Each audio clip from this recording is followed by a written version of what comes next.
आप देख रहे हैं अनहोनी।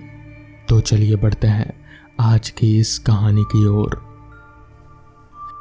नए घर को खरीदते ही कुणाल ने साफ सफाई का काम शुरू करवा दिया। एक मजदूर घर में से पुराना बक्सा लाया और बोला, साहब ये बक्सा मिला है। इस पर कुणाल बोला, कमरे में ऊपर वाली जगह पर रख दो, बाद में देखूंगा। 1 महीने में ही पूरा घर रहने लायक हो गया। अब कुणाल किराए के मकान में अपने माँ बाप, पत्नी और छोटे भाई को वहाँ से यहाँ ला सकता था। घर में थोड़ा काम कराते करवाते रात हो गई। मजदूर जा चुके थे।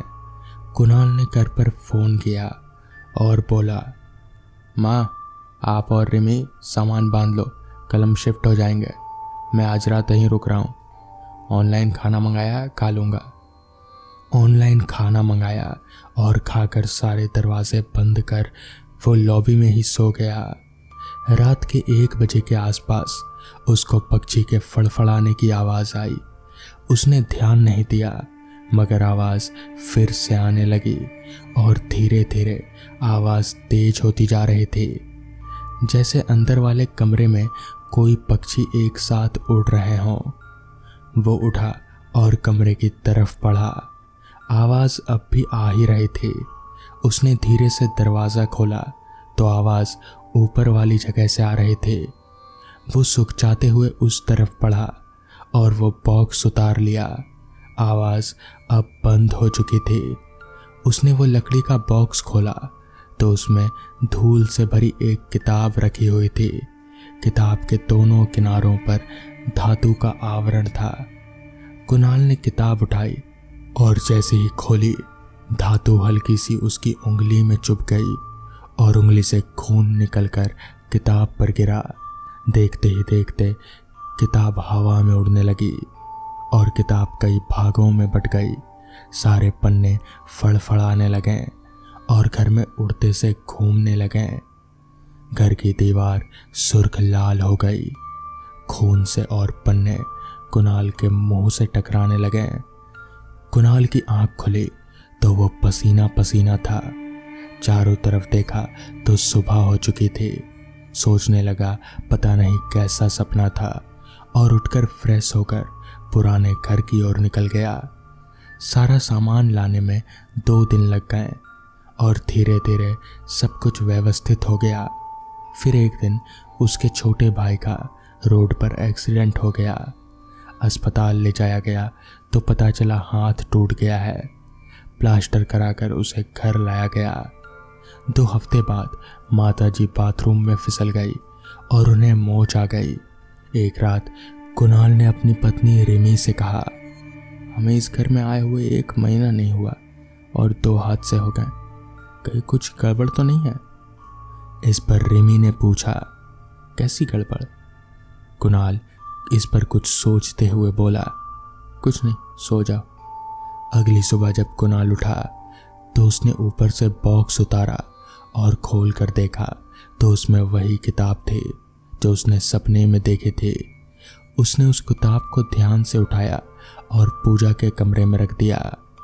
फिर एक दिन कुणाल को खबर मिली कि पापा सीढ़ियों से फिसलते हुए बचे हैं। ज्यादा चोट नहीं आई, बस कोहनी छिल गई है। कुणाल बड़ा परेशान हो गया कि आखिर ये क्या हो रहा है। शाम को वो जब घर पहुंचा तो उसकी माँ बोली, तेरे पास कोई पुरानी शापित किताब है क्या? इस पर कुणाल बोला, क्या हुआ?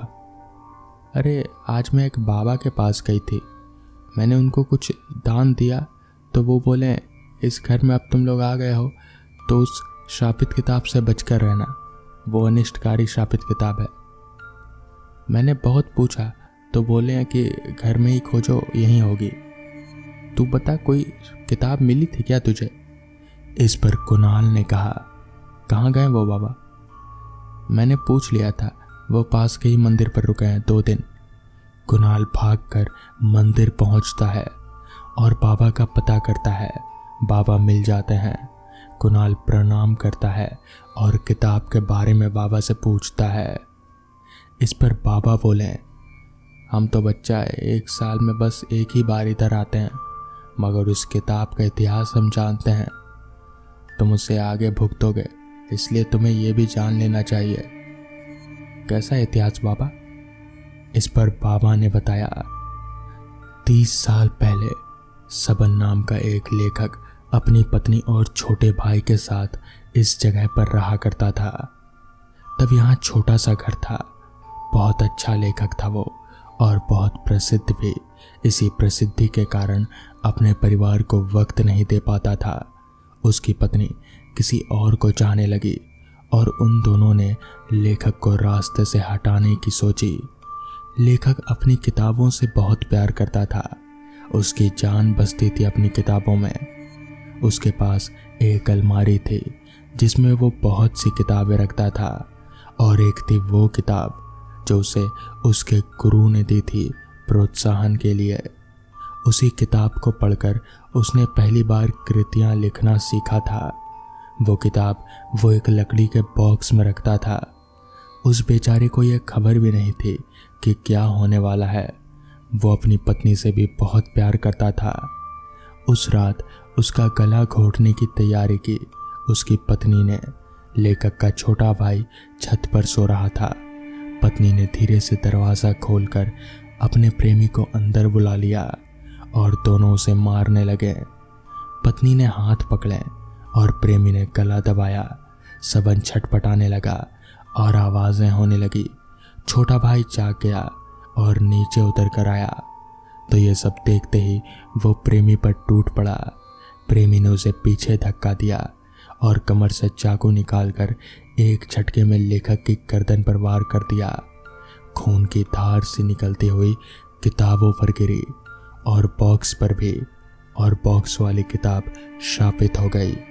छोटा भाई ये नज़ारा देखकर डर गया और भाग गया। उधर लेखक की पत्नी ने अपने भी खरोंचे मार ली और पुलिस को लूट व हत्या बता दी। कुछ दिनों में सब शांत हो गए, मगर एक सुबह पुलिस को लेखक की पत्नी के सर पे किताब घुसी हुई मिली और प्रेमी भी उसी अलमारी के नीचे दबा मिला। दोनों की मौत हो चुकी थी। फिर लेखक का छोटा भाई यहाँ आया और सारी किताबों को जला दिया। उस बॉक्स वाली किताब को भी बहुत जलाने की कोशिश की, मगर वो नहीं जली। तो उसने वो इसी घर में छोड़ दी और ये घर बेचकर कहीं जाकर चला गया। तब से मैं देखता हूँ कि हर बार कोई ना कोई इस घर में नया दिखता है और किताब की वजह से वो इस घर को छोड़ देता है। इसलिए तुम्हारी माँ से शापित किताब के बारे में बात की थी। कुणाल उठा और सीधे घर चल दिया। और उसके बाद तुरंत ही कुणाल ने अपना सामान पैक किया और घर वालों को भी सामान पैक करने को कहा, और फिर वो वहाँ से चले गए। तो दोस्तों, ये थी आज की पहली कहानी। तो चलिए बढ़ते हैं आज की दूसरी कहानी की ओर।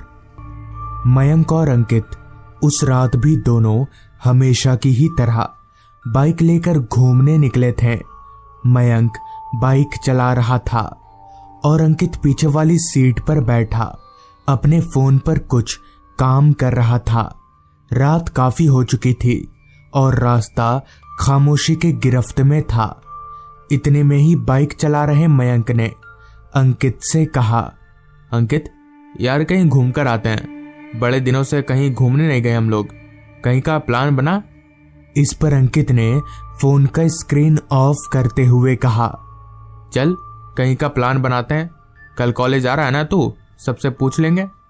मयंक ने अंकित की बात पर हामी भरी और बाइक चलाने पर ध्यान देने लगा। वो दोनों जिस रास्ते पर चल रहे थे वो रास्ता पूरी तरह से सुनसान हो रखा था। एक भी आदमी नजर नहीं आ रहा था और वैसे भी आधी रात गए, रास्ते पर कोई नहीं ही होता है, तो इसमें कोई चौंकने वाली बात नहीं थी। अभी वो दोनों आगे बढ़ ही रहे थे कि तभी एक मोड़ के पास से मयंक ने बाइक को दूसरे रास्ते की तरफ मोड़ लिया। मयंक को ऐसा करता देख अंकित काफी हैरान हुआ। इस रास्ते पर क्यों मोड़ा बाइक को तूने, तू जानता है ना इस रास्ते पर रात में कोई नहीं आता?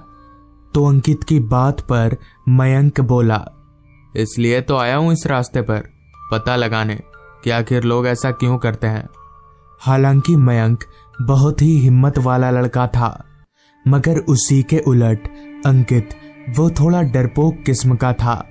सुनी सुनाई बातों पर वो बहुत ही जल्दी विश्वास कर लेता था। मयंक को अंकित ने समझाने की बहुत कोशिश की, पर वो कहाँ किसी की सुनने वाला था। वो तो अपनी ही धुन में बस बाइक को चलाए जा रहा था। अंकित को अब काफी डर लगने लगा था, क्योंकि वो रास्ता हद से भी ज्यादा सुनसान था। ऊपर से उस रास्ते पर लाइट का भी कोई नामो निशान नहीं था। बाइक की हेडलाइट ही सिर्फ उस रास्ते पर रोशनी का एकमात्र जरिया थी। मयंक तेजी से अपनी बाइक को रास्ते पर भगाए जा रहा था। अभी मयंक बाइक चला ही रहा था कि तभी अचानक उसे ऐसा महसूस हुआ जैसे किसी ने बाइक को पकड़कर एक तरफ झुका दिया हो। मयंक ने बाइक को संभालने की बहुत कोशिश की, पर वो नहीं संभाल पाया और तेजी से चल रही उसकी बाइक रास्ते पर धड़ाम से जा गिरी। चूंकि बाइक काफी रफ्तार में थी, इसलिए घसीटती हुई बहुत आगे तक गई। इस दुर्घटना में अंकित को ज्यादा चोट नहीं आई, पर मयंक उसका सिर फट चुका था और वो बेहोश हो चुका था। इधर अंकित खुद को संभालते हुए उठा और मयंक को बेहोशी से जगाने की कोशिश करने लगा, पर मयंक उसके सर पर बहुत ज्यादा चोट आई थी। वो किसी तरह से होश में आ ही नहीं रहा था। अपने दोस्त मयंक को इस हालत में देखकर अंकित की आंखों में आंसू रुक ही नहीं रहे थे। अभी अंकित कुछ करने की सोच ही रहा था कि तभी उससे कुछ आवाजें आने लगी। अंकित ने जब उन आवाजों की ओर देखा तो उसके होश उड़ गए। उसे अपनी आंखों पर यकीन ही नहीं हो रहा था, क्योंकि उसने देखा कि दो लोग जिन्होंने हॉस्पिटल के कपड़े पहन रखे थे, वो लोग सड़क पर दौड़ते हुए स्ट्रेचर लेकर उसी की तरफ आ रहे हैं। ये देखकर अंकित को हैरानी होनी चाहिए थी, पर उस वक्त वो इतनी परेशानी में था कि उसे कुछ समझ में ही नहीं आ रहा था। हॉस्पिटल के कपड़े वाले वो लोग स्ट्रेचर लेकर सीधे मयंक और अंकित के पास आकर रुके। उन्होंने मिलकर मयंक को उठाकर स्ट्रेचर पर लिटा दिया और उसे कहीं ले जाने लगे। अंकित भी अपने दोस्त के खातिर उन्हीं लोगों के पीछे पीछे भागने लगा। रास्ते पर कुछ देर भागते रहने के बाद वो लोग रास्ते के किनारे बने एक बड़ी सी इमारत के पास रुके। देखने से तो वो इमारत किसी हॉस्पिटल की तरह लग रही थी। खैर, वो दोनों वार्ड बॉय स्ट्रेचर लेकर हॉस्पिटल के अंदर चले गए। अंकित भी उनके पीछे पीछे गया, मगर अंकित को अब काफी हैरानी हो रही थी कि आखिर इतना बड़ा हॉस्पिटल ऐसे रास्ते पर क्यों है। पर चूंकि अंकित इस रास्ते पर पहली बार आ रहा था, तो इसलिए उसे लगा कि शायद होगा यहाँ हॉस्पिटल। वो हॉस्पिटल बाहर से जितना गंदा और पुराना लग रहा था, अंदर से उतना ही चमक रहा था। वो दोनों वार्ड बॉय स्ट्रेचर को लेकर एक कमरे में घुस गए और अंकित को उस कमरे के बाहर ही बैठने के लिए कहा। उस कमरे के दरवाजे के ऊपर लिखा था ऑपरेशन थिएटर। खैर, अंकित उस कमरे के बाहर ही बेंच पर बैठ गया और इंतजार करने लगा कि कब उसे कोई अच्छी जानकारी मिले। उस हॉस्पिटल में सब कुछ था, वार्ड बॉय, डॉक्टर, सारे लोग थे। अंकित का दिल जोरों से धड़क रहा था। उसे अपने दोस्त मयंक की बहुत चिंता हो रही थी, मगर फिर कुछ देर के बाद उस कमरे से जहां मयंक को ले जाया गया था, वहां से सफेद कपड़ों में डॉक्टर बाहर निकले।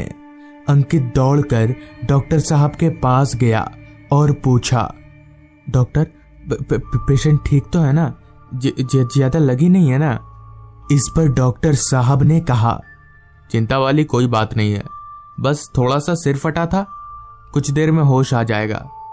डॉक्टर के मुंह से ये सुनकर अंकित की तो जैसे जान में जान ही आ गई। राहत की सांस लेते हुए वो वापस अपनी जगह पर बैठ गया।